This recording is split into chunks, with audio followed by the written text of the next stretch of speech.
5 മണിക്ക് ഇനിയും സമയമുണ്ട്. 4 മണിയായിട്ടേ ഉള്ളൂ. ഇന്ന് സമയം തീരെ നീങ്ങാത്തതുപോലെ. അവൾ അലമാര തുറന്നുവെച്ച് ഒരു നിൽപ്പങ്ങ് നിന്നു. ഏത് ഡ്രസ്സ് ഇടണം എന്നൊരു സംശയത്തിലായിരുന്നു അവൾ. അവളുടെ വിരലുകൾ അലമാരയിലെ ഓരോ ഡ്രസ്സിലൂടെയും അലഞ്ഞു നടന്ന് അവസാനം അതൊരു കറുത്ത ചുരിദാറിൽ വന്നു നിന്നു. ഇതിനു മുൻപ് ഏട്ടൻ ലീവിന് വന്നപ്പോൾ വാങ്ങിത്തന്നതാണ്. അത് തന്നെ ഉടുക്കാം എന്നവൾ കരുതി. പിന്നെ അതും എടുത്ത് കുളിച്ചു മാറ്റാനായി താഴേക്ക് നടന്നു. കുളിച്ചു മാറ്റി ഒരുങ്ങിക്കഴിഞ്ഞ അവൾ കണ്ണാടിയിൽ കാണുന്ന അവളെയൊന്ന് നോക്കി. കണ്ണുകൾ രണ്ടും കൺമഷിയാൽ കറുപ്പിച്ച് എഴുതിയിട്ടുണ്ട്. കറുത്ത് തിങ്ങി നിറഞ്ഞ പുരികങ്ങൾക്കിടയിൽ ഒരു കുഞ്ഞു കറുത്ത പൊട്ട് വെച്ചു. ഒരു കുഞ്ഞി കറുത്ത കമ്മലും കഴുത്തിൽ ഒരു നേർത്ത സ്വർണത്തിന്റെ ചെയിനും. രണ്ട് കൈയിലും രണ്ട് കറുത്ത കുപ്പിവളകൾ വീതം ഇട്ടിട്ടുണ്ട്. അതുമാത്രമാണ് അവളുടെ ഒരുക്കം.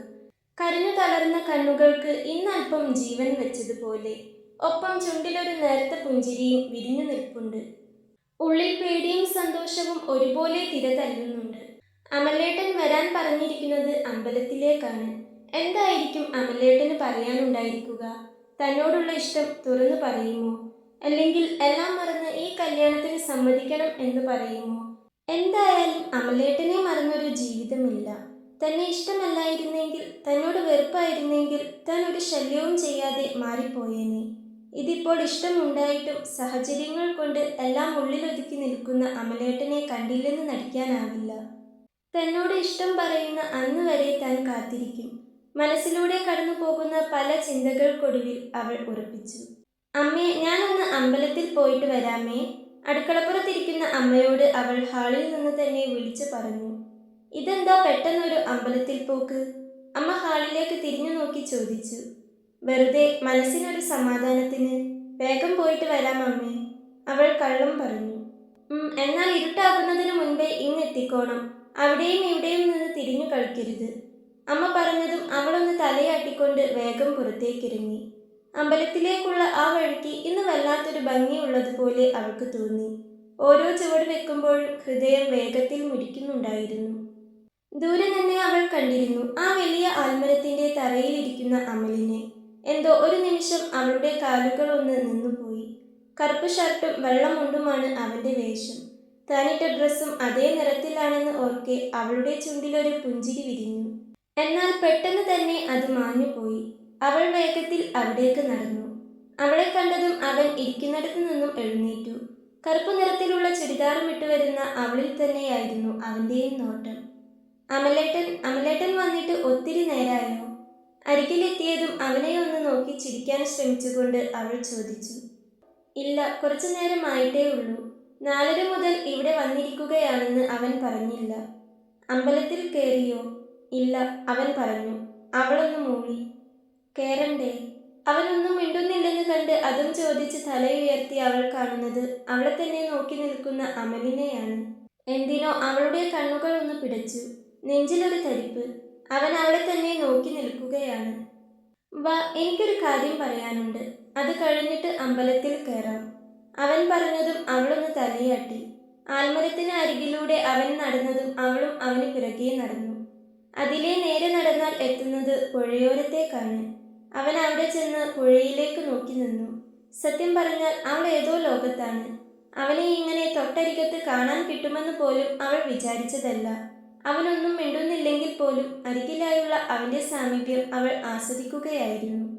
അതിനു മുൻപിൽ അവൻ എന്തായിരിക്കും പറയാൻ പോകുന്നതെന്നുള്ള ചിന്തയെല്ലാം അവൾ മറന്നുപോയിരുന്നു. അടുത്ത ഞായറാഴ്ചയല്ലേ അവര് വരുന്നേ? 2 നിമിഷത്തിന് ശേഷം അവൻ ചോദിച്ചു. ആ ചോദ്യത്തിൽ അവളൊന്ന് ഞെട്ടി. വീണ്ടും ചിന്തകളുടെ പാതാളത്തിലേക്ക് അവൾ വീണുപോയി. അവളൊന്ന് വെറുതെ മൂളി. ഗവൺമെന്റ് കോളേജില് മാഷാണല്ലേ? അവൻ വീണ്ടും ചോദിച്ചു. അവൾ വീണ്ടും മൂളി.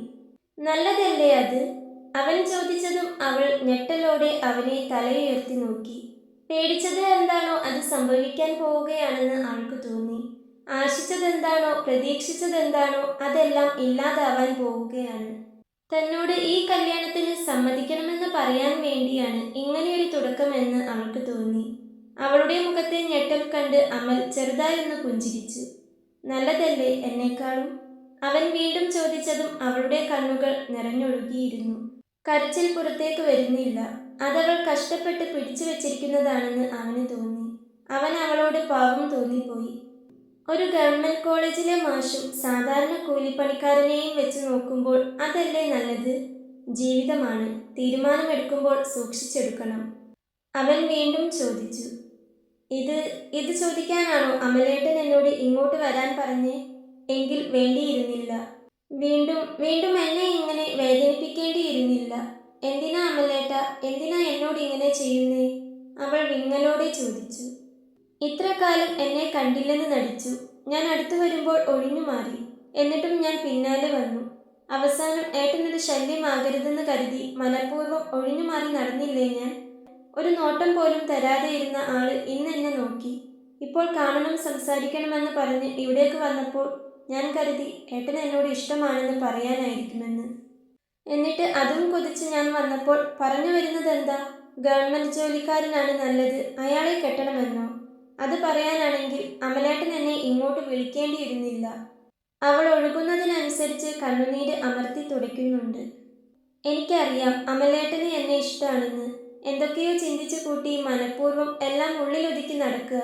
ഈ നെഞ്ചു നീറുന്നത് എനിക്കറിയാൻ പറ്റുന്നുണ്ട്. എനിക്ക് പണമോ സ്വത്തോ ഒന്നും വേണ്ട. ഇപ്പൊ തന്നെ എന്നെ കൂടെ കൂട്ടണമെന്നും ഞാൻ പറയുന്നില്ല. എല്ലാം ശരിയാവുമ്പോൾ അമലേട്ടൻ എന്നെങ്കിലും ആരെയെങ്കിലും കല്യാണം കഴിക്കുമല്ലോ. അപ്പോ അപ്പോ അതെന്നെ ആയിക്കൂടെ? അതുവരെ എത്ര വേണമെങ്കിലും ഞാൻ കാത്തിരുന്നോളാം. കാത്തിരിക്കി. എനിക്ക് നിന്നെ ഇഷ്ടമാണ് എന്നൊന്ന് പറഞ്ഞാൽ മാത്രം മതി. ഞാൻ സ്നേഹിച്ചു പോയി അമലേട്ട. ഇനി അമലേട്ടനെ മറക്കാനോ ആ സ്ഥാനത്ത് വേറൊരാളെ കാണാനോ എനിക്ക് പറ്റില്ല. ഞാൻ ശ്വാസം മുട്ടി ചത്തുപോകും. വേറൊരു കല്യാണത്തിന് സമ്മതിക്കാൻ ദയവ് ചെയ്ത് പറയല്ലേ. എനിക്ക് പറ്റാത്തോണ്ടാ. പറഞ്ഞു കഴിയുമ്പോഴേക്കും അവൾ കരഞ്ഞു പോയിരുന്നു. അവളുടെ ആ കരച്ചിൽ കണ്ടു നിൽക്കാൻ അമലിനും പറ്റില്ലായിരുന്നു. അവന് സഹിക്കാവുന്നതിലും അപ്പുറമായിരുന്നു അത്. അവന്റെ നെഞ്ച് പിടഞ്ഞു പോയി. കരയല്ലേ, എന്നെ ഒന്ന് നോക്കിക്കേ പറഞ്ഞുകൊണ്ട് അവൻ അവളുടെ മുഖം പിടിച്ചുയർത്തി. എനിക്ക് പറ്റാത്തോണ്ടാ.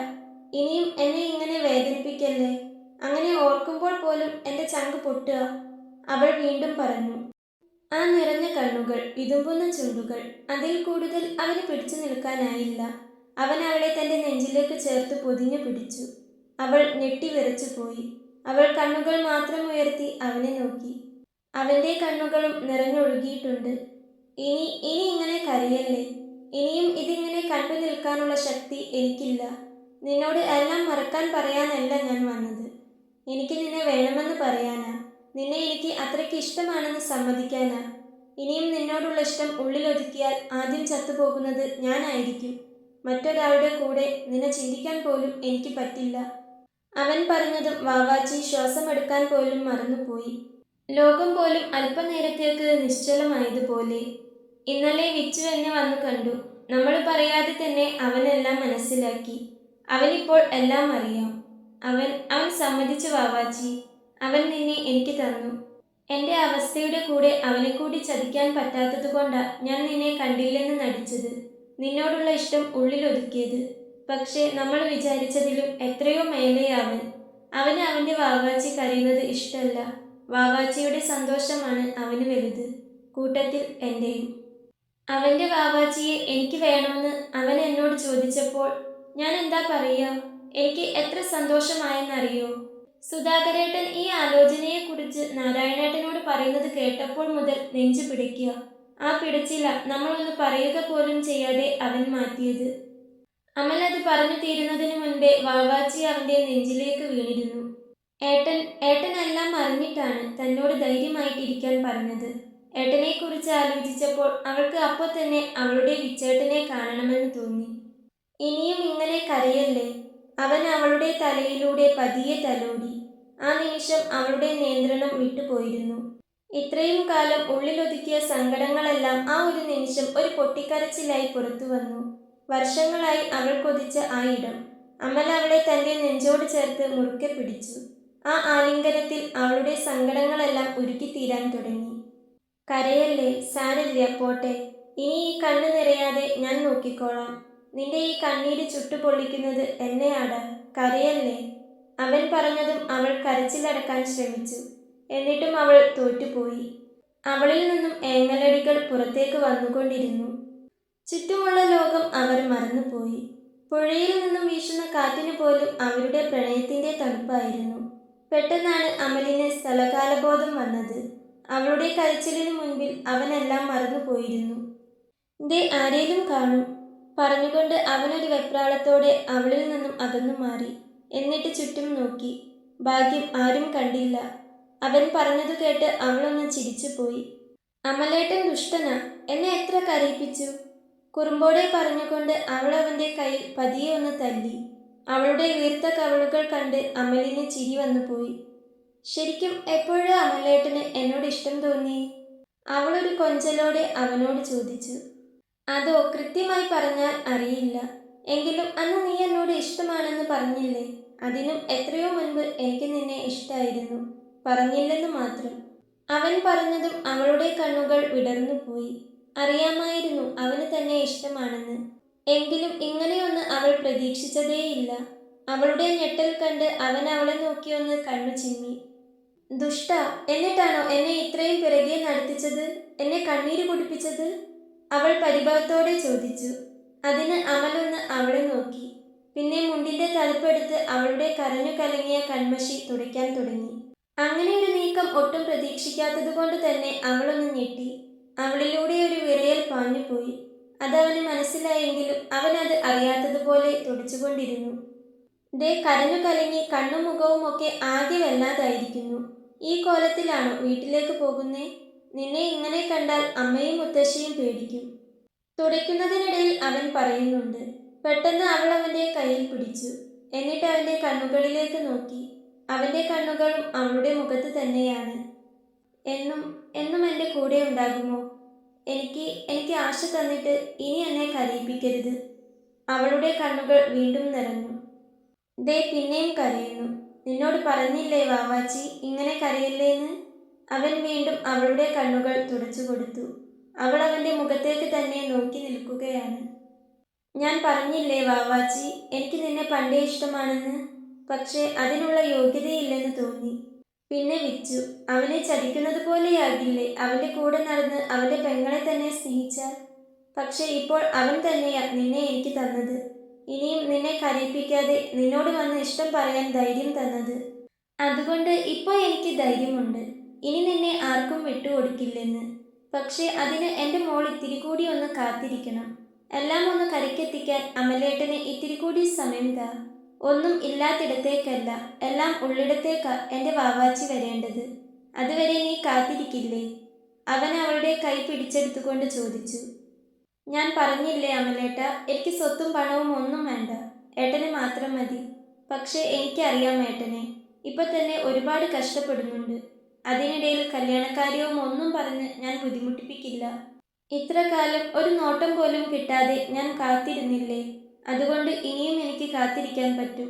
എത്ര കാലം വേണേലും ഞാൻ കാത്തിരുന്നോളാം. അവൾ പറഞ്ഞതും അവന്റെ കണ്ണും മനസ്സും നിറഞ്ഞു. അവൻ അവളുടെ ഉള്ളം കൈയിൽ പതിയെ ചുണ്ടു ചേർത്തു. വാവാച്ചി ഒന്ന് കുളിർന്നു പോയി. അവളുടെ ഞെട്ടൽ കണ്ട് അവനൊന്ന് അവളെ നോക്കി കണ്ണു ചിമ്മി. ഏട്ടൻ അവൾ പറഞ്ഞു തുടങ്ങിയതും അവൾ എന്താണ് പറയാൻ പോകുന്നതെന്ന് മനസ്സിലായതുപോലെ ഫോണെടുത്ത് വിഷ്ണുവിനെ വിളിച്ചു.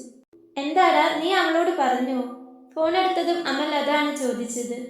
ഏട്ടാ, അവൾ വിളിച്ചു. അപ്പോൾ തന്നെ വിഷ്ണുവിന് അവരെല്ലാം തമ്മിൽ സംസാരിച്ച് റെഡിയാക്കിയിട്ടുണ്ടെന്ന് മനസ്സിലായി. ഇപ്പോൾ സന്തോഷായോ ഏട്ടൻ്റെ കുട്ടിക്ക്? വിഷ്ണു ചോദിച്ചു. താങ്ക്സ് ഏട്ടാ, അവൾ പറഞ്ഞു. അവൻ എവിടെ വിച്ചു? ഞാൻ ഇവിടെ തന്നെയുണ്ട്, പറഞ്ഞോ, അമൽ പറഞ്ഞു. എവിടെയാ ഇപ്പോ? വിഷ്ണു ചോദിച്ചു. അമ്പലത്തിന്റെ പുഴയോരത്ത്. ആ എല്ലാം പറഞ്ഞില്ലേ?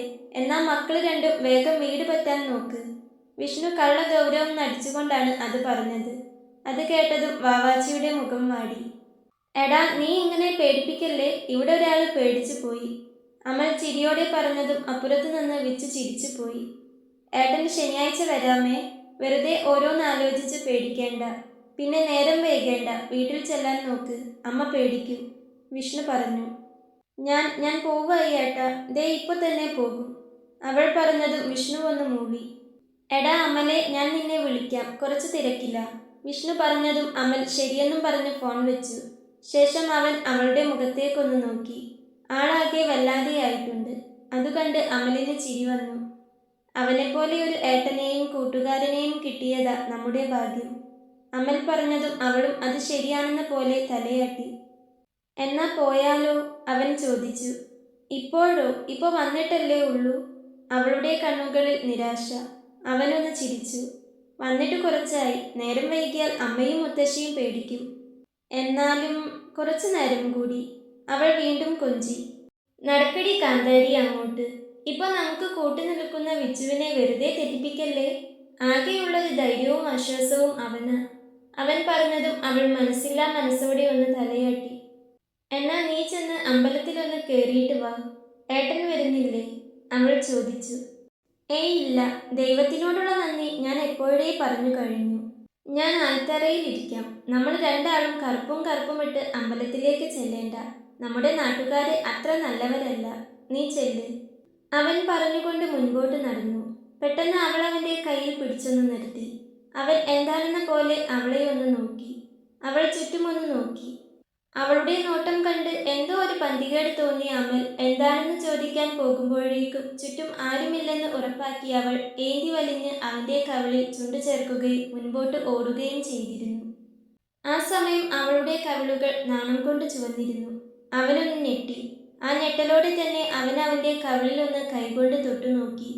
എന്തോ അവളുടെ ചുണ്ടുകളുടെ ചൂട് ഇപ്പോഴും അവിടെ തങ്ങി നിൽക്കുന്നത് പോലെ. ആരേലും കണ്ടോ ദൈവമേ?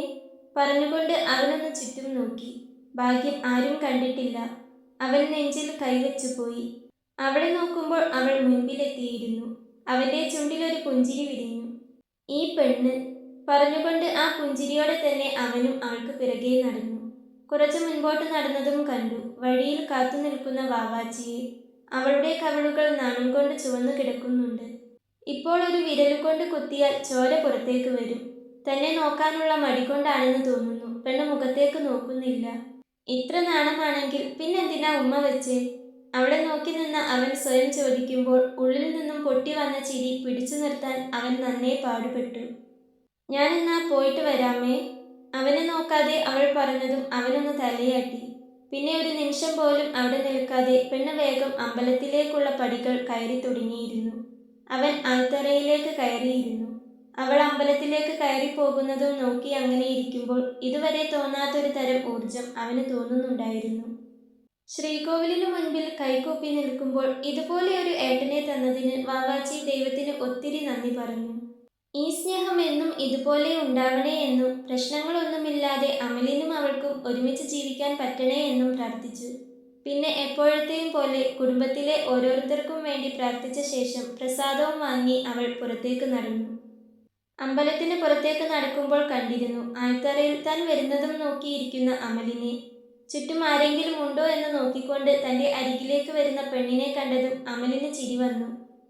അവൾ അവനടുത്തേക്ക് ചെന്നു. പെണ്ണിന്റെ മുഖത്ത് ഇപ്പോഴും നാണം തന്നെയാണ്.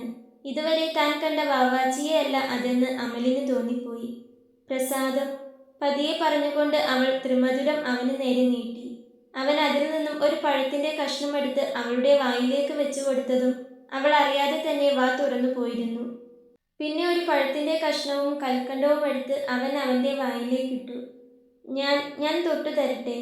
അവൾ പതിയെ ചോദിച്ചു. ഇതുപോലെയുള്ള കുഞ്ഞു കുഞ്ഞു മോഹങ്ങളൊക്കെ പെണ്ണിനുള്ളൂ. അത് അവനും അറിയാം. അവനൊരു ചിരിയോടെ തന്നെ തലയാട്ടി. അവൾ അവന് ചന്ദനം തൊട്ടുകൊടുത്തതും അവളുടെ കണ്ണുകൾ നിറഞ്ഞുപോയി. അവൾക്കിതെല്ലാം ഒരു സ്വപ്നം പോലെ തോന്നുകയായിരുന്നു. ദേ പിന്നെയും കരയുന്നു. നിനക്ക് ഇതിനു മാത്രം എവിടെയാ പെണ്ണെ കണ്ണീര്? അവനൊരു കളിയോടെ ചോദിച്ചതും അവളൊരു ചിരിയോടെ അവനെ നോക്കി. സന്തോഷം കൊണ്ടാ, അവൾ പറഞ്ഞു. അവൻ അവളോട് വല്ലാത്തൊരു അലിവ് തോന്നിപ്പോയി. മതി, വാ വന്ന് വണ്ടിയിൽ കയറ്, ഞാൻ ആക്കിത്തരാം, അവൻ പറഞ്ഞുകൊണ്ട് ബൈക്കിലേക്ക് കയറി. അയ്യോ, ആരേലും കാണും, അവൾ പറഞ്ഞു. എനിക്ക് വിച്ചുവിനെ ബോധിപ്പിച്ചാൽ മതി, നീ വാ പെണ്ണേ, അവൻ പറഞ്ഞതും അവൾ അവന്റെ പിറകിലായി കയറിയിരുന്നു. ആ മറന്നു, ഇത് നിനക്ക് വേണ്ടി വാങ്ങിയതാ, മറന്നുപോയി, പറഞ്ഞുകൊണ്ട് അമൽ പോക്കറ്റിൽ നിന്നും ചോക്ലേറ്റ് എടുത്ത് അവൾക്ക് നേരെ നീട്ടി. അവൾ അത് ചിരിയോടെ വാങ്ങി അതിൽ നിന്നും ഒരു കഷ്ണം പൊട്ടിച്ചെടുത്ത് അവന്റെ നേരെ നീട്ടി. അവൻ അത് വാങ്ങി വായിലേക്ക് വെക്കുമ്പോൾ അവന്റെ ചുണ്ടിലും ഉണ്ടായിരുന്നു മനോഹരമായൊരു പുഞ്ചിരി. എന്നാ പോയാലോ? അവൻ ചോദിച്ചതും അവളൊന്ന് മൂളി. അവന്റെ ബൈക്കിന് പിറകിൽ ഇരിക്കുമ്പോൾ അവൾ അവനിൽ നിന്നും കുറച്ച് അകലം വിട്ടിരിക്കാൻ ശ്രമിച്ചിരുന്നു. തൽക്കാലം നാട്ടുകാർക്ക് സംസാരിക്കാൻ ഒരു വിഷയം വെറുതെ ഇട്ടുകൊടുക്കേണ്ടെന്ന് തോന്നി. അല്ലെങ്കിൽ തന്നെ രണ്ടാളും ഒരേ കളർ വേഷമാണ്. അതിൻ്റെ കൂടെ രണ്ടുപേരുടെ നെറ്റിയിലും ചന്ദനക്കുറിയും. കണ്ടാൽ ഇപ്പോൾ കല്യാണം കഴിഞ്ഞവരാണെന്നേ പറയുകയുള്ളൂ. മെസ്സേജ് അയക്കുമോ? അവളുടെ വീടിന് എത്തുന്നതിന് 2 അടി പിറകിലായി വണ്ടി നിർത്തിയതും അവൾ ഇറങ്ങിക്കൊണ്ട് ചോദിച്ചു. അവളുടെ കണ്ണിലേക്ക് നോക്കി തന്നെ അവൻ മൂളി. വിളിക്കുമോ? മെസ്സേജ് അയക്കുമെന്ന് അറിഞ്ഞപ്പോൾ പെണ്ണിന് അത് പോരാ, വിളിക്കണമെന്നായി. വിളിക്കണോ? അവനൊരു കുറുമ്പോടെ ചോദിച്ചു.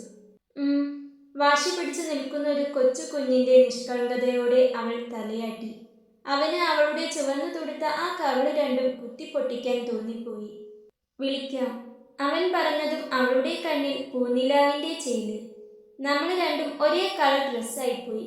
ഇല്ലേ വീട്ടിലേക്ക് ആക്കി തന്നേനെ. ഇങ്ങനെ ചെന്നു നിന്ന് വെറുതെ അവൾക്കൊരു സംശയത്തിന് ഇടം കൊടുക്കേണ്ട.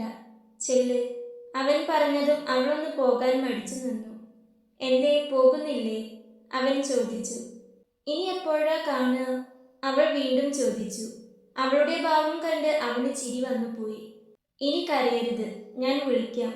ദേ അമ്മ, അവൻ പറഞ്ഞതും അവൾ വീട്ടിലേക്ക് ഓടിയിരുന്നു. അവളുടെ ഓട്ടം കണ്ട് അവൻ ചിരിച്ചുപോയി. കാര്യം ശരിയാണ്, അവളെ കുറ്റം പറയാനും പറ്റില്ല. തമ്മിൽ ഇഷ്ടം തുറന്നു പറഞ്ഞ ശേഷം എപ്പോഴും ഇങ്ങനെ കൂടെയിരിക്കാനൊരു മോഹം, കണ്ടുകൊണ്ടേയിരിക്കാനൊരു തോന്നൽ.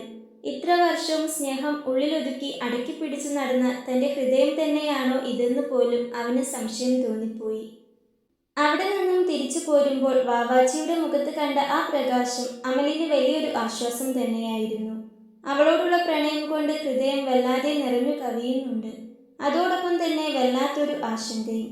വരാനിരിക്കുന്നത് വലിയൊരു പരീക്ഷണമാണെന്ന് അവൻ അറിയാമായിരുന്നു. വിച്ചു കൂടെയുള്ളതാണ് ഏകധൈര്യം. വാവാച്ചി വീട്ടിലേക്ക് നടക്കുമ്പോൾ അവളുടെ ഉള്ളിൽ 1000 പൂത്തിരികൾ ഒരുമിച്ച് കത്തുന്നുണ്ടായിരുന്നു. ഉമ്മറത്തെ കസേരയിൽ മുത്തശ്ശി ഇരിപ്പുണ്ട്. എന്താ കുട്ടി വൈകിയേ? മുത്തശ്ശി ചോദിച്ചു. ഒന്നുമില്ല മുത്തശ്ശി, അമ്പലക്കുളത്തിൽ പോയി കുറച്ചു നേരം ഇരുന്നു. പറഞ്ഞുകൊണ്ട് അവൾ മുത്തശ്ശിയുടെ നെറ്റിയിൽ ചന്ദനം തൊട്ടുകൊടുത്തു.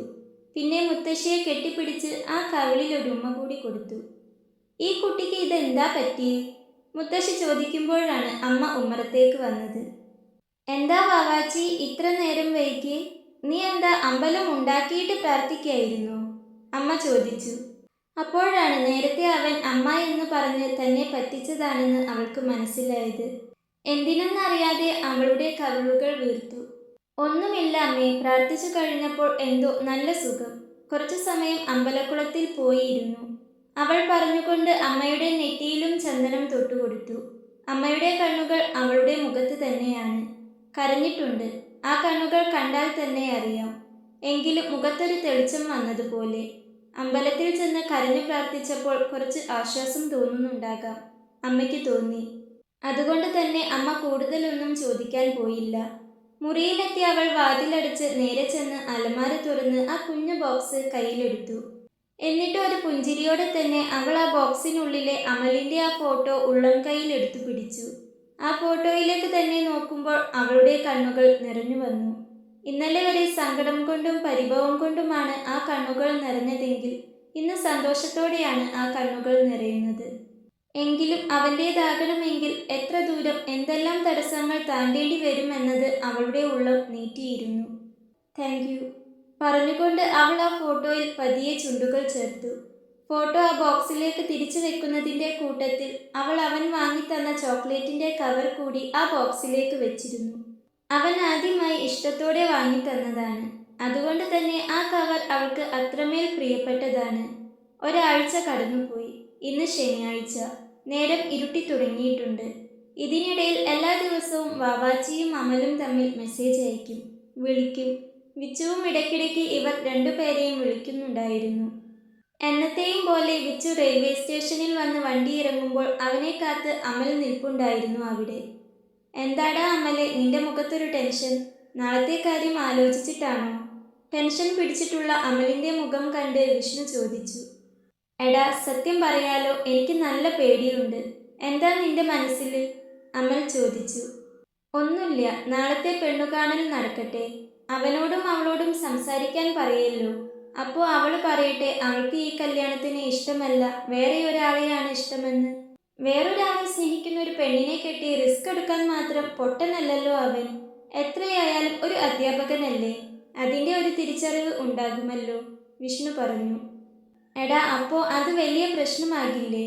അവളുടെ മനസ്സിൽ വേറൊരാളുണ്ട്, അത് ആദ്യമേ പറഞ്ഞാൽ മതിയായിരുന്നല്ലോ എന്നവർ ചോദിക്കില്ലേ? എടാ, നിനക്കും നിന്റെ വീട്ടുകാർക്കും തന്നെയല്ലേ നാണക്കേട്? അമൽ ചോദിച്ചു. നിനക്കിപ്പോൾ എന്താ വേണ്ടത്? ഞങ്ങൾക്ക് നാണക്കേട് വരുന്നതാണോ നിന്റെ പ്രശ്നം? എന്നാൽ ഒരു കാര്യം ചെയ്യാം, നീ അവളെ അങ്ങ് മറന്നേക്ക്, എന്നിട്ട് അവളെ ആ മാഷ് തന്നെ കെട്ടിക്കോട്ടെ. വിഷ്ണു പറഞ്ഞതും അമൽ അവനെ ഒന്ന് തർപ്പിച്ചു നോക്കി. എന്താടാ നീ ഇങ്ങനെ നോക്കുന്നേ? അമലിന്റെ നോട്ടം കണ്ട് വിഷ്ണു ചോദിച്ചു.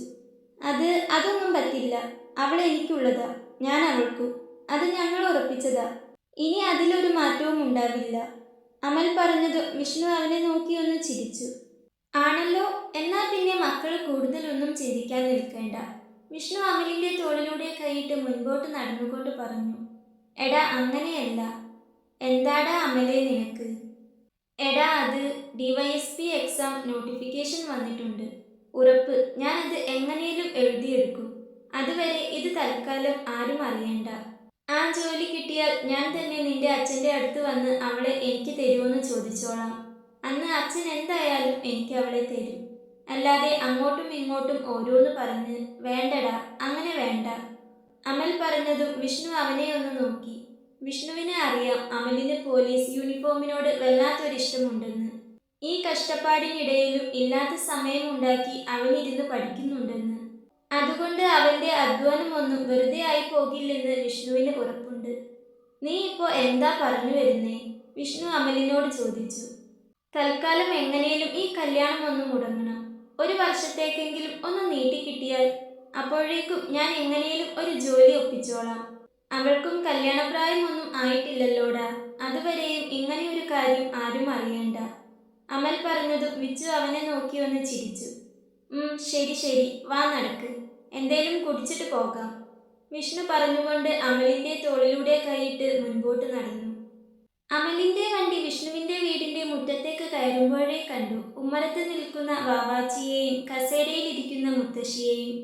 എപ്പോഴത്തെയും പോലെ ദയയോടെ ഒരു നോട്ടത്തിനായി അമലിന്റെ മുഖത്തേക്ക് പ്രതീക്ഷയോടെ നോക്കി നിൽക്കുമായിരുന്ന വാവാച്ചി ആയിരുന്നില്ല അവളപ്പോൾ. എങ്കിലും ഇനി അങ്ങോട്ടേക്കുള്ള കാര്യങ്ങൾ എന്താകുമെന്നോർത്തുള്ളൊരു ടെൻഷൻ ഉണ്ടായിരുന്നു അവളുടെ മനസ്സിലും മുഖത്തും. വണ്ടിയുടെ ശബ്ദം കേട്ട് അമ്മയും ഉമ്മറത്തേക്ക് വന്നു. വാ, കേറിയിട്ട് പോകാം അമലേ, വണ്ടിയിൽ തന്നെ ഇരിക്കുന്ന അമലിനെ കണ്ട് അമ്മ പറഞ്ഞു. ഏയ് ഇല്ല അമ്മേ, പിന്നെ വരാം, പോയിട്ട് തിരക്കുണ്ട്, അവൻ പറഞ്ഞതും വാവാച്ചിയുടെ കവിള് രണ്ടും വീർത്തു വന്നു. അത് വിച്ചുവും അമലും കണ്ടിരുന്നു. അവർക്ക് രണ്ടുപേർക്കും ഒരുപോലെ ചിരി വന്നു പോയി. ഇന്നും ഓട്ടം പോകാനുണ്ടോ? അമ്മ ചോദിച്ചു. നാളെ ഞായറാഴ്ചയല്ലേ, അതുകൊണ്ട് പ്രശ്നമില്ല, നാളെ മുഴുവൻ കിടന്നുറങ്ങാലോ, അവൻ പറഞ്ഞതും വാവാച്ചിയുടെ മുഖം വാടി. അവന്റെ അവസ്ഥ ആലോചിക്കുമ്പോഴേക്കും അവൾക്ക് ആകെ വല്ലാതെയാകും. എന്നും പ്രാർത്ഥിക്കുന്നതിൻ്റെ കൂട്ടത്തിൽ അവന്റെ കഷ്ടപ്പാടുകളെല്ലാം മാറ്റിക്കൊടുക്കണേ എന്നവൾ മുടങ്ങാതെ ഓർത്ത് പ്രാർത്ഥിക്കാറുണ്ട്. അവനിങ്ങനെ ഓടി നടക്കുന്നത് ആലോചിക്കുന്നത് തന്നെ അവൾക്ക് വേദനയാണ്. അവർ സംസാരിച്ചു കൊണ്ട് നിൽക്കുമ്പോഴാണ് അച്ഛൻ വണ്ടിയിൽ വന്നിറങ്ങിയത്. വിച്ചുവിനെ കണ്ടതും അച്ഛൻ്റെ മുഖത്ത് സന്തോഷം നിറഞ്ഞു. നീ ഇപ്പോൾ ഇങ്ങ് എത്തിയതേ ഉള്ളൂ? എന്തായാലും വന്നല്ലോ, നല്ല കാര്യം. നാളെ അവർ വരുമ്പോൾ നീ കൂടെയുള്ളത് എനിക്കൊരു ധൈര്യ, അച്ഛൻ പറഞ്ഞതും വിഷ്ണു അച്ഛനെ ഒന്ന് നോക്കി. അതെന്താ അച്ഛാ, ഞാൻ വരില്ലെന്ന് അച്ഛൻ വിചാരിച്ചിരുന്നോ? വിഷ്ണു ചോദിച്ചു. അല്ല, അതുപോലെയുള്ള തിരക്കാണല്ലോ നിനക്ക്, അച്ഛൻ കളിയായി പറഞ്ഞു. അമലേ, വാ, കേറിയിട്ട് പോകാം, അച്ഛൻ അമലിനോട് പറഞ്ഞു. ഇല്ല അങ്കിളെ, തിരക്കുണ്ട്, അമൽ പറഞ്ഞതും അച്ഛനൊന്ന് ചിരിച്ചു. ഓ, നിനക്കും തിരക്ക് തന്നെ. എന്നാൽ ഇപ്പോൾ പൊയ്ക്കോ, നാളെ നേരത്തെ ഇങ്ങ് എത്തിയേക്കണം, നീ ഇവിടെയുണ്ട്, ഇവനൊരു ധൈര്യ, അച്ഛൻ ഒരു ചിരിയോടെ പറഞ്ഞതും അമ്മയുടെയും മുത്തശ്ശിയുടെയും മുഖത്ത് ചിരിയാണ്. എന്നാൽ വിച്ചുവിൻ്റെയും വാവാച്ചിയുടെയും അമലിൻ്റെയും മുഖം ഒരുപോലെ മാറിയിരുന്നു ആ നിമിഷം.